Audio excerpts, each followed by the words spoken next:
Hello friends, welcome back to the channel. It's Street Urchin again, bringing you the finest of practical MBTI solutions. I mean, who else were you expecting? Before we get started on today's video, I'd like to give a special thanks to subscriber Abby. She created my first piece of fan art. I'm very happy with it. Gonna eventually have it turned into a framed picture like, what's her name? Thank you again, Abby. It really does mean a lot. But that act of charity got me thinking. I certainly couldn't have lived for as long as I have without specific personalities in my life, be it for something to eat or a ride across town. I wasn't exactly a hard worker in my younger years, and planning ahead was definitely not something that I preferenced. I still don't. So I figured I'd give you a personality list of must-haves for surviving in the wacky world of an ENTP. We all know by now that ENTPs have a rather extensive list of character flaws. One of these issues you've probably noticed earlier in life. That is, of course, the lack of consistency. It's an issue I struggle with today. How could we remedy this? Well, besides being hooked up to an IV drip of caffeine or imbibing a fistful of Ritalin, consider being friends with an introverted sensor. Of course, I mean one of the 4 personalities with a strong preference for it. ISFJ is probably your best bet if you're looking for personalized treatment, attentive and loyal. However, an ESFJ might work just as well. You'll have to pay for it by being a part of a herd, but you get the benefit of being able to network with other potentially helpful personalities. ISTJs and ESTJs can be helpful in a pinch, but they themselves will be rather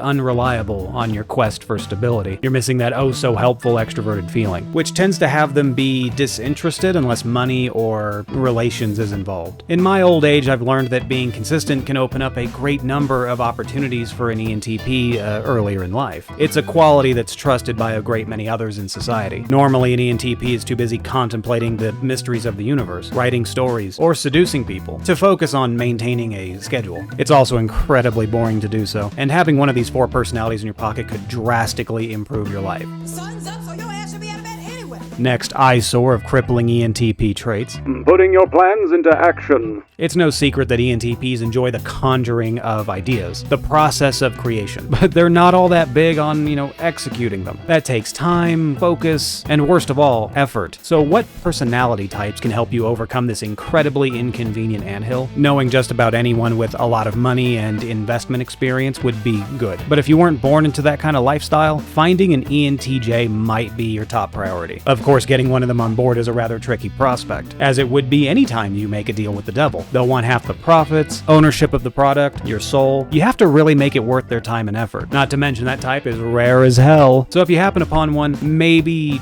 try to keep them around. In the likely event you can't find one, there are some backups, although they may be just as rare. INTJs could potentially work, but they're going to require some form of tangible proof that your idea works. They'll also want to inject their own ideas into the process, possibly turning your plans into garbage along the way. An ESTJ might work if your plans involve get-rich-quick schemes, as they're always looking for more money on the side while they assistant manage your Walmart. Then in the same vein as, focus, we come to an ENTP's painful lack of awareness in the here and now. Extroverted sensing is in the last position of their function tower. Yes, I'm still going with tower. This means that there is often a frightful lack of attention spent on personal health, physical fitness, awareness of surroundings, and obviously direct pragmatism. So what do? What you need to know about cocaine. There are 2 distinct personalities that come to mind if you want some real pro tips regarding practicality, and being at least socially acceptable in terms of health. ESTP, ENFJ. These 2 personalities enjoy min-maxing reality from different angles. They'll be able to spot your inefficiencies and provide easily applicable tricks, so you can spend more time contemplating quantum mechanics without your life completely falling into shambles. The ESTP will help you with workaround solutions, or improvising for more practical problems that you'd rather convolute. We know you do that. They can also help you speed up certain activities like homework by showing you the easiest ways to cheat without getting caught, or when to take shortcuts at work when no one's looking. ENFJs believe that looking their best is paramount, and with their high focus on personal relationships and success, they've had to find or create easy-to-maintain routines that keep them healthy on the go. They potentially have a number of tricks to keep you active and fabulous. And we finally get around to possibly the most crippling, unnerving, distracting, headache-inducing issue that ENTPs have to deal with at some point: their feelings.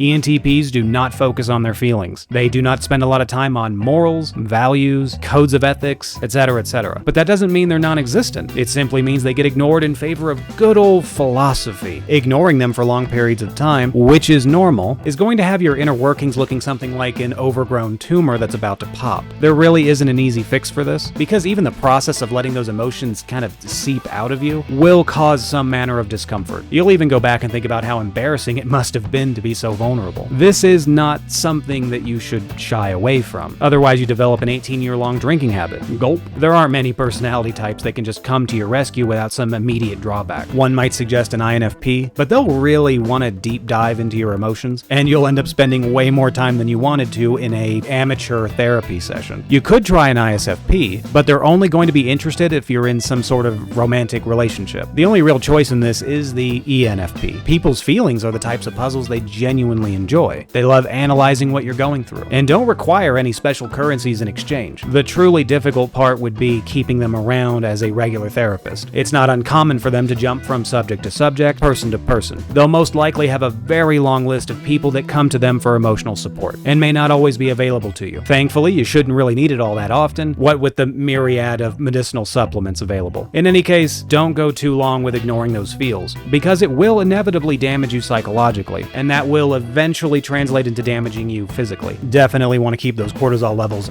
down. Otherwise, you'll be looking like the whale in no time.